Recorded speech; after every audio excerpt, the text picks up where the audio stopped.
Whitney, thank you so much for being part of our Inspiring Women series. I'm so happy to have you. I know you started off your career doing communications at Tom Ford. Fast forward, a couple decades and 3 children, a whole FLOWERBX entrepreneurship here. I think you started about the same time, 2015, 16. Yeah. And we're sitting here in your beautiful store talking about a little bit about your journey and what beauty means for you. So I'd love for you to tell a little bit about yourself and then we'll get started. Yeah, so I started FLOWERBX after working for Tom Ford for 20 years and realizing that I was consistently disappointed with the flowers I was buying and the flowers I was sending. While everything else had sort of been branded on an international level, flowers were something, if you sent them to a friend in New York or a sister in Tunbridge Wells, that you were getting a consistently disappointing product. So I set out to create an international flower brand, which I have painstakingly done over the past 6 years. And now we are in LA, New York, London, and across the US and across the UK. Beauty is so important. I mean, we both are obsessives of beauty, I think. From working in fashion to working in beauty to working in flowers, it's all so gratifying. You're basically working, you're giving people confidence. You are, by making them feel beautiful. I am delivering beauty to people, and I think our team takes their responsibility so seriously that we are delivering people's emotions and we are delivering beauty and making people happy. So what a privilege that is, and also what a responsibility. It's a really big responsibility. And as we sit here with all of these beautiful flowers, I remember you doing every single arrangement yourself, in charge of all the content, in charge of everything, every little detail, and finding partners initially, and now delivering to the person themselves. So, the first time I got FLOWERBX, I just remember I love single flowers always. These bouquets that have 25 different arrangements were never for me, and it was so difficult to find that. And I feel like you were the first person to bring that at a higher level to an audience that could be conceived just behind a computer. You could just sit there in the comfort of Netflix and your iPad or whatever, and order whatever it is that you want. And as we sit here, there is not one thing out of place. Everything is absolutely beautiful. So congratulations on all that you've achieved.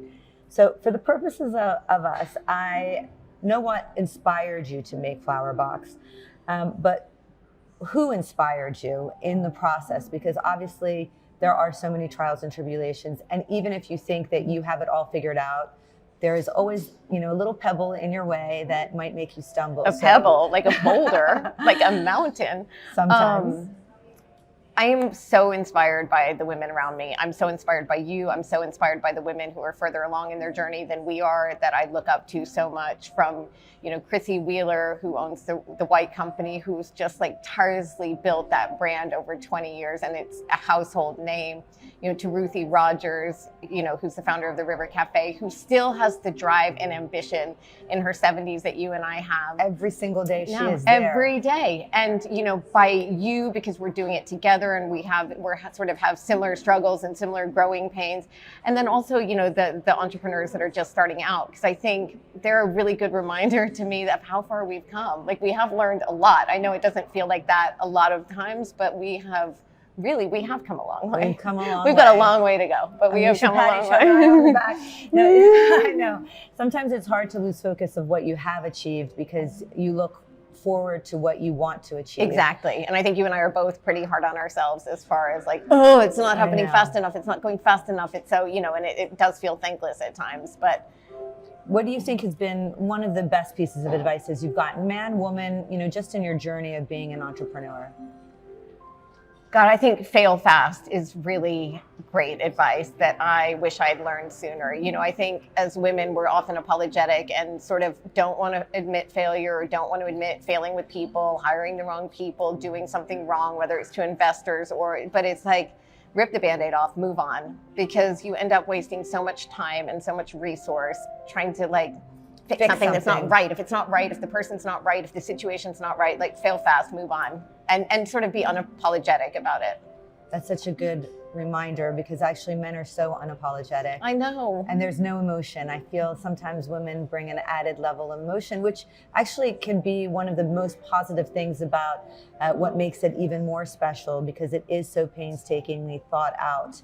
You know, from all the people that you said inspire you, all of those women have spent their life looking at the details and thinking about the emotion, because like you said, flowers bring you emotion, skincare brings you emotion, what I do in my office brings people emotion. So just a reminder, fail fast is a good one. I like that one too. I know. But then I think back to your point, like emotion is also like a superpower too. And I think that's what makes women sort of unique leaders, in that we do lead with compassion, and we do, you know, it's a double-edged sword, because it's a strength and it's also a weakness. I think it depends how you use it and how you flex it, because being emotional, being intuitive, listening to your gut, you know, having compassion, those are also strengths too. They are.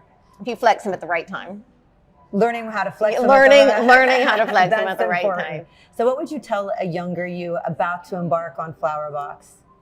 Don't do it. No, don't say that. That's not true. I'm just kidding. I'm just kidding.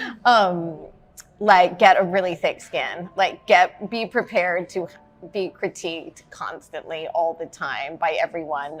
Be prepared to work harder than you have ever worked in your life. I mean, I love that notion, like, oh, did you decide to work for yourself so you could have a work-life balance? I mean, no, there's no work-life balance. So I think, have you had a day off ever? No, definitely not since I've started FLOWERBX. And I think, you know, you're better than you think you are. I think, like, we're so full of self-doubt, you know, and if I could see how far I'd come then, I'd be quite proud. So I think you would be very proud. You should be very proud, even now. No, I know, but now I'm not. Now I want to go. I want to go there. But so I think I will. I think I would tell myself, like, stick at it. You're better than you think you are. What are you the most proud of in this entire journey? I mean, it's always continuing, but what is the one thing that you think, like, gosh, I really didn't think that I could do that, or that you didn't think was possible? So, you know, the idea was obviously part of it. You know, that's half the battle, knowing what you want to have. And then the implementation is actually really hard. And that's where you can have ups and downs. So what do you think is the thing that you are most proud of?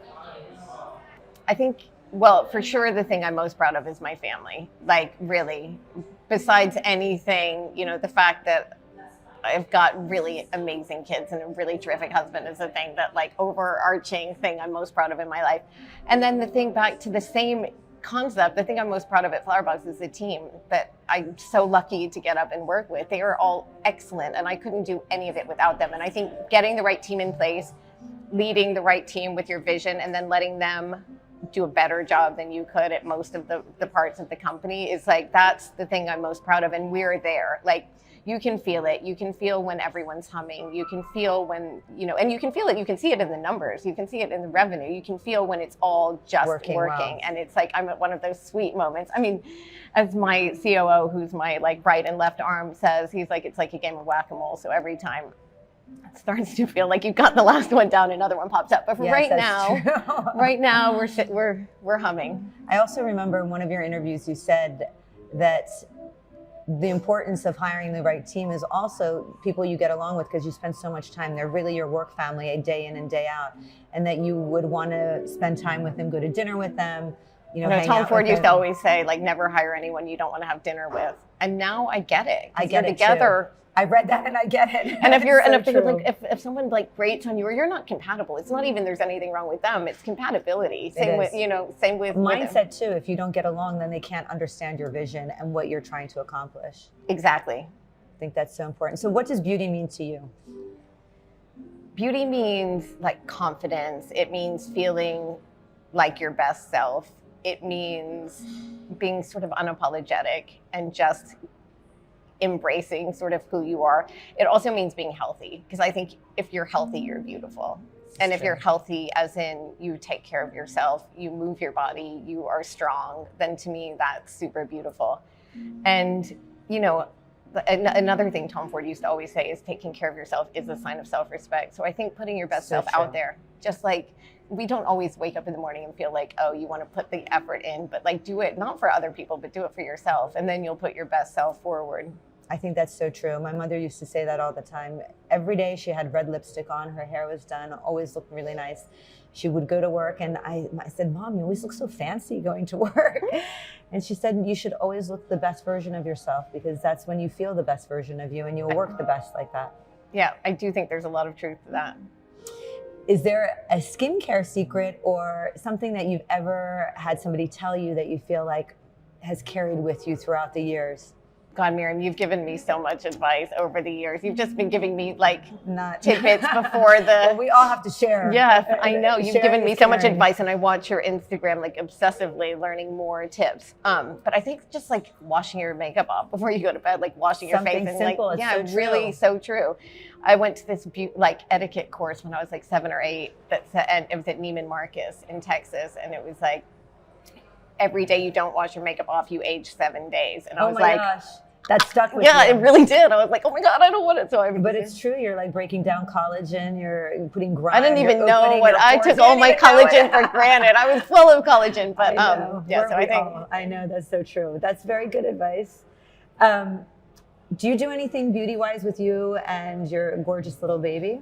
I mean, like, is there something you do to make yourselves feel beautiful? Not necessarily skincare, but anything. Like, what is it that you do together that's your little beauty we do ritual? a lot. I'm really trying hard not to have her like think about Obsessed. beauty, because she's Surrounded by it. magnificently beautiful. She is. And I don't want her to feel like she needs to do anything. So it's a struggle, because it's so fun to like go get pampered or go get a manicure, pedicure together, or even go, she's got this amazing curly hair, and I'm like, no, we're never touching that hair. I want her, if I do one thing in my life, it's her growing up like embracing her curls. So I'm trying not to go she's 7, so I'm trying not to, but I am looking forward to when we can go do beauty together. Things together. I know my daughter, she wants everything that is so beautiful that she already has. She wants to change it. She has these beautiful curls, and all she wants is my straight hair.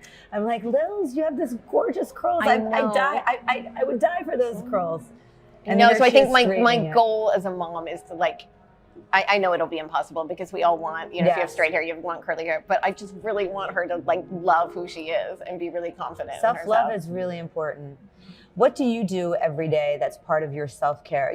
I think for me, I love skincare because it's that ritual every day that I do in the morning and the evening, just even if it's like 30 seconds, a minute, where you're putting some nice creams on your face, you're doing something good. It's almost like joy with purpose. Totally. It's like, it is ritualistic, isn't it? And I think for me, that's part of my ritual. And I know you have so many. I know you're so good with your nutrition, you exercise. So what is the one thing like every day that you feel that you're doing something nice for yourself that makes you feel better about yourself? For me, really, it's exercise. Like, it's my like non-negotiable. I have to put it in my calendar, and I will not move it, because it's meditation. So I know. It's active meditation. Active meditation. It's like mind clearing. It's stress relieving. It like helps me feel equipped to deal with anything. And if I don't do it, I really feel like low. So that's my. I know the feeling. Me too. I feel you're a runner. You're a runner, right? I do everything, but just moving. You know what I mean? It doesn't matter. Yeah, it's so nice. And then you have the nice countryside too. So we're celebrating International Women's Day. Why do you think international? Sometimes people say, oh my gosh, why are we celebrating Women's Day? We should be celebrating every single day. Why do you think it's important to Because we are not celebrating women every day. Women are like, we're underrepresented, we're underpaid, we are expected to do insane like work at home and also have jobs. And it goes back to that America Ferrera Barbie speech. Like, it is an impossible situation. So I think it's absolutely vital to celebrate women, to celebrate our friendships, to celebrate our relationships, to celebrate other women who lift each other up, to celebrate women doing amazing things. And like, yes, it should be more often than one day a year, but thank God it is one day a year. At least we have that one day. Exactly. And is there a message you'd want to put out to somebody else who might be starting their journey in whatever it is that makes their heart race? Is there something that you would recommend to them? I think like find your sisterhood. I know it sounds really like cheesy, but like find those women that lift you up, because you need them. And they're like, you lean on them more than you can even imagine, especially it's a lonely journey, really lonely. I mean, you and I have had conversations throughout where you're like, I don't know if I can do this anymore. So you need those people that are like, yes, you can. And you need them all around you all the time. So I think that's sort of been an invaluable lesson I've learned.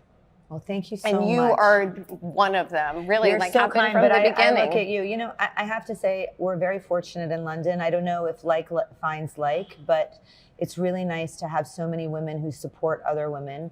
And also, stand as role models for a younger generation, you know, that I can say to my daughter, oh my God, this is my friend Whitney, look what she's done, you know, like we walk by or we get a delivery and she's like, oh my God, that's your friend, Mom. I know, so it feels great. I think it's really wonderful because actually the next generation is equally as important as the ones that we're around right now. But if you can show what women can do, then it makes them feel that they can also do whatever. If you can see it, you can be it, right? And I didn't have any of those examples growing up in Dallas. I didn't have any. I thought you were either like Margaret Thatcher or you couldn't be like, that was it. There was nothing in between, but I think it's super important. I think so too. Well, thank you so much, Whitney. Thank you for having me. You're my girl crush and I am so proud of everything you've accomplished and I can't wait to see what else you do because I know with every door that closes, another one or another 5 are opening for you every single day. Thank you. Same to you. Thank you so much for having me. Thank you. Thank you.